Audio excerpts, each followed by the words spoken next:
दोस्तों आज हम बात करेंगे एक इंटरेस्टिंग टॉपिक पर विप्रो के रीसेंट बायबैक अपॉर्चुनिटी और उसका रियल एनालिसिस करेंगे। उसके पास्ट रिकॉर्ड्स को भी चेक करेंगे और साथ ही साथ विप्रो के करंट वैल्यूएशंस को भी समझेंगे। तो वीडियो बड़ा इंफॉर्मेटिव रहेगा, एंड तक जरूर देखें। नमस्कार, मैं हूं करमित मेहता और स्वागत है आपका मेरे यूट्यूब चैनल पर। वीडियो स्टार्ट करने से पहले एक स्मॉल डिस्क्लोजर। ये वीडियो सिर्फ एजुकेशनल पर्पस के लिए है। ये कोई भी बाय या सेल की रिकमेंडेशन नहीं है। मैं कोई सेबी रजिस्टर्ड एडवाइजर नहीं हूं। आप सभी इन्वेस्टर को एक रिक्वेस्ट है कि कोई भी इन्वेस्टमेंट डिसीजन लेने से पहले खुद रिसर्च करें। और ट्रांसपेरेंसी के लिए बता दूं कि मैं खुद इस कंपनी के शेयर्स होल्ड करता हूं, इसलिए मेरे व्यूज बायस्ड हो सकते हैं। तो हम स्क्रीनर डॉट इन पे विप्रो के वैल्यूएशंस को चेक कर लेते हैं। करंट प्राइस चल रहा है 204 रुपीज और अभी स्टॉक पी 16.2 है। लास्ट 5 इयर्स का मीडियन पी हम चेक कर लेते हैं। तो उसका मीडियन पी है 20.9, जो मीडियन उसने बार बार टच किया है। आप ये देख पा रहे हो 20.9 यहाँ पे 2022 में, फिर 20.9 2023 में।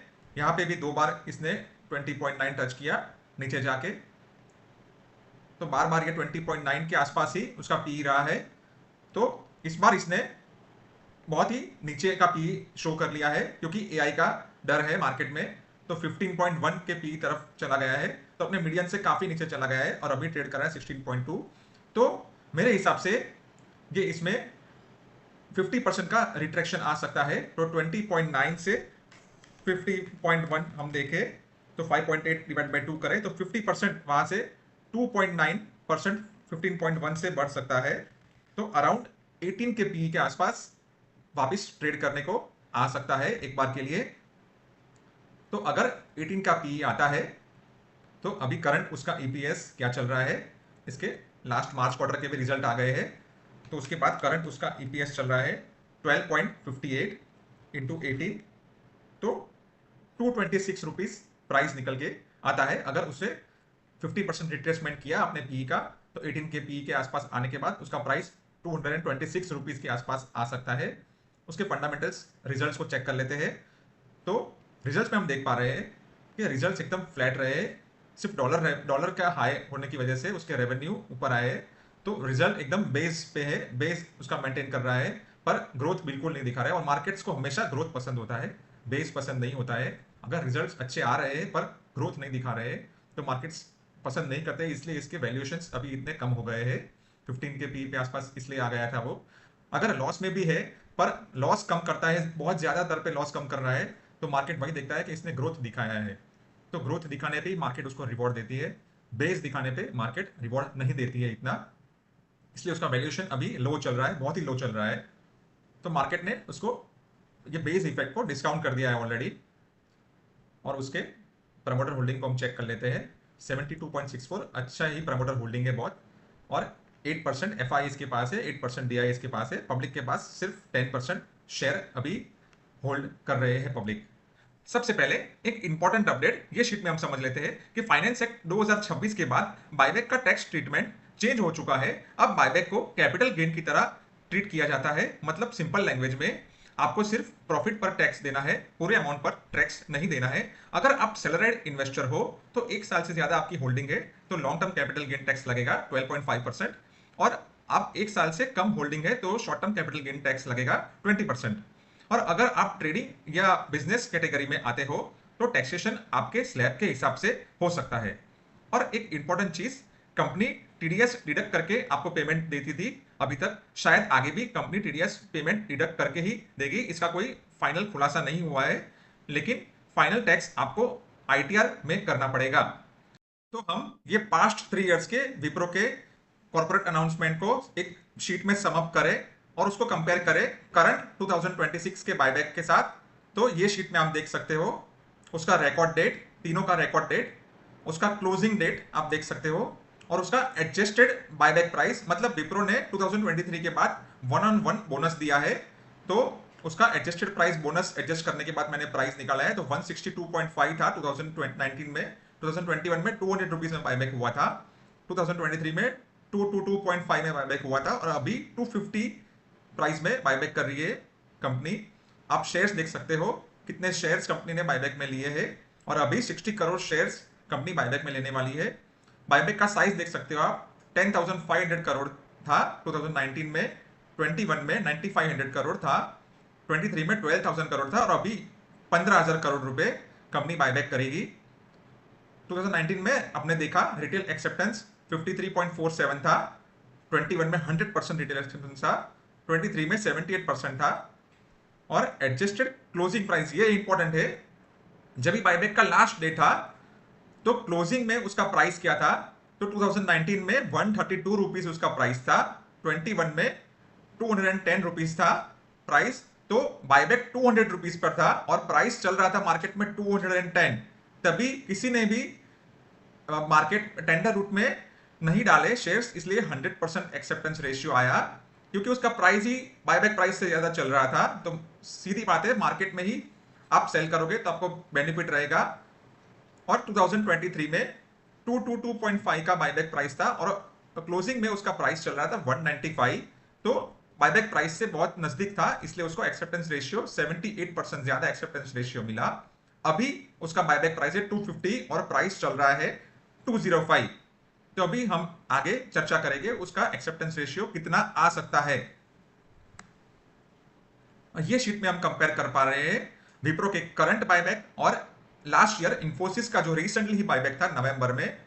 तो उसमें आप देख पा रहे हो इंफोसिस का मार्केट कैप है 6,31,000 करोड़ रुपीस और विप्रो का मार्केट कैप है सिर्फ 2,14,000। तो भी इंफोसिस ने 18,000 करोड़ का बायबैक निकाला था, तो भी उसका एक्सेप्टेंस रेशियो आया 55%। तो विप्रो में सिर्फ 2 लाख करोड़ का मार्केट कैप है, तो उसका बायबैक साइज 15,000 करोड़ है, करीबन इंफोसिस के सेम जैसा ही है। तो उसका रिटेल एक्सेप्टेंस रेशियो आप सोच पा रहे हो कि शायद ज्यादा आएगा इंफोसिस से। ये शीट में हम एक बार चेक कर लेते हैं कि एक्सेप्टेंस रेशियो कितना आएगा, तो आपको कितना कॉस्ट प्राइस रहेगा रिमेनिंग शेयर्स के लिए। अगर 80% एक्सेप्टेंस रेशियो हुआ रिटेल कैटेगरी में, तो आप देख पा रहे हो सबसे पहले तो अभी करंट प्राइस चल रहा है 205 रुपीज, तो उसमें आप 800 शेयर ले सकते हैं, थोड़ा ज्यादा भी ले सकते हो 800 से, पर मैंने 800 शेयर कैलकुलेट किया हुआ है, तो मनी इन्वेस्टेड हुआ 1,64,000 रुपए। आपको 2 लाख से अंदर अंदर का वैल्यू लाना है, तो एक्सेप्टेंस रेशियो हम 80% का माने तो 640 शेयर एक्सेप्ट हो गए, तो आपके रिमेनिंग शेयर हो जाएंगे 160 शेयर आपके हाथ में बच जाएंगे, आपको वापस आएंगे कंपनी से, तो उसका कॉस्ट प्राइस निकल के आ जाएगा 25 रुपीज। तो 80% एक्सेप्टेंस रेशियो में आपको अच्छा कॉस्ट प्राइस रिमेनिंग आता है 25 रुपीज का। जैसे मैंने 70% का भी निकाला हुआ है, उसमें कॉस्ट प्राइस रहेगा 100 रुपीज। 60% अगर एक्सेप्टेंस रेशियो होता है तो कॉस्ट प्राइस होता है 137.5 रुपीज, और 50% अगर एक्सेप्टेंस रेशियो आता है तो 160 रुपीज की आपकी कॉस्ट प्राइस हो जाएगी। अगर आप करंट प्राइस 2,205 रुपीज में आप 800 शेयर लेते हो तब।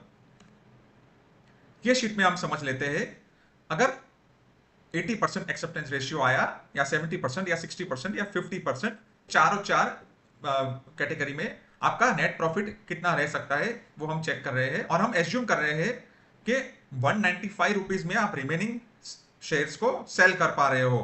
उसके एज्यूम करने के बाद हमने नेट प्रॉफिट निकाला हुआ है, ये कोई गारंटी नहीं है, कोई एजम्पशन भी नहीं है, ये हम लोग चेक कर रहे हैं कि अगर इस तरह हुआ तो हमको कितना प्रॉफिट निकल के आ सकता है। तो 80% एक्सेप्टेंस रेशियो में 21,440, 20% टैक्स को डिडक्ट करने के बाद नेट प्रॉफिट हाथ में आ सकता है, और 50% एक्सेप्टेंस रेशियो में 10,400 रुपए आपको प्रॉफिट आ सकता है 1,64,000 के इन्वेस्टमेंट में। ये शीट में हम पास्ट रिकॉर्ड्स को चेक करके एनालाइज करेंगे कि क्या हो सकता है इस बायबैक में और क्या कॉस्ट रिमेनिंग शेयर्स की आपकी निकल सकती है, क्योंकि एक्सेप्टेंस रेशियो हम सिर्फ उसका अनुमान लगा सकते हैं, वो सही हो या गलत हो वो तो आगे ही आपको पता चलेगा।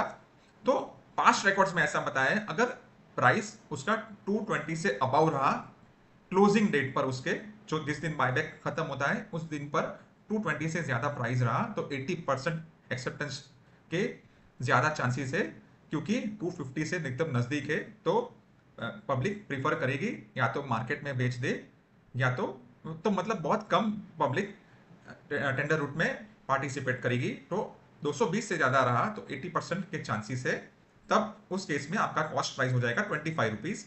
अराउंड 200% के अराउंड प्राइस रहा लास्ट दिन, बायबैक के लास्ट दिन, तो 50% के चांसेस है एक्सेप्टेंस रेशियो के, उस कंडीशन में आपका कॉस्ट प्राइस रिमेनिंग शेयर्स का हो जाएगा 160 रुपीज। और अगर हम सोचते हैं कि अराउंड 180 रुपीज, अभी करंट चल रहा है 205, तो around 180 rupees last day of buyback पर प्राइस रहा तो 35% एक्सेप्टेंस रेशियो ही आएगा, क्योंकि बहुत ज्यादा लोग 250 का बायबैक है तो बहुत ज्यादा लोग बायबैक में पार्टिसिपेट करेंगे, क्योंकि करंट प्राइस अराउंड 180 है और बायबैक में कंपनी 250 में ले रही है तो ज्यादा लोग पार्टिसिपेट करेंगे। तब उस कंडीशन में 35% के आसपास के चांसेस बैठ रहे हैं एक्सेप्टेंस रेशियो के, तब आपके रिमेनिंग शेयर्स का कॉस्ट 181 रुपीज आ जाएगा। तो you have to think for the best and also prepare for the worst. अगर बेस्ट थिंक करें तो 80% के आसपास एक्सेप्टेंस रेशियो आ सकता है, तो आपकी कॉस्ट बहुत कम हो जाएगी, पर उस कंडीशन में प्राइस को 220 के अबाउ रहना जरूरी है, तो उस 80% एक्सेप्टेंस रेशियो के आसपास आ सकता है। और वर्स्ट केस में अगर प्राइस 180 के अराउंड रहा तो 35% ही एक्सेप्टेंस रेशियो आएगा। तो you have to prepare for the worst, also think for the best and prepare for the worst.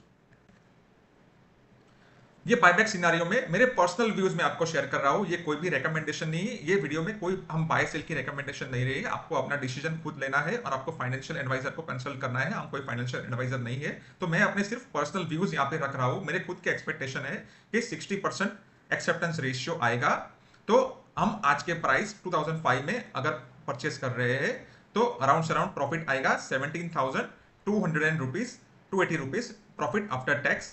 तो अगर मैं इसमें एज्यूम कर रहा हूं कि रिमेनिंग शेयर हम 205 रुपीज में सेल कर सके, पर मैं ये ट्राई करूंगा मैं 190 के आसपास परचेस करूं, 2005 के बदले 190 के आसपास परचेस करूं तो सेफर साइड में रह सकूं। इसलिए ये मेरे पर्सनल ओपिनियन है, आप अपना बाय सेल डिसीजन अपने फाइनेंशियल एडवाइजर को पूछ के करें। तो ऑल द बेस्ट आप सबको, और इस बायबैक में पार्टिसिपेट जरूर कीजिए।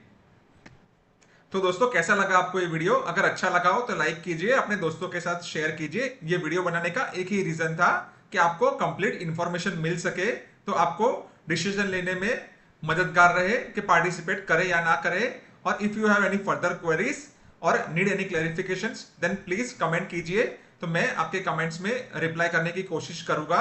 वीडियो देखने के लिए धन्यवाद।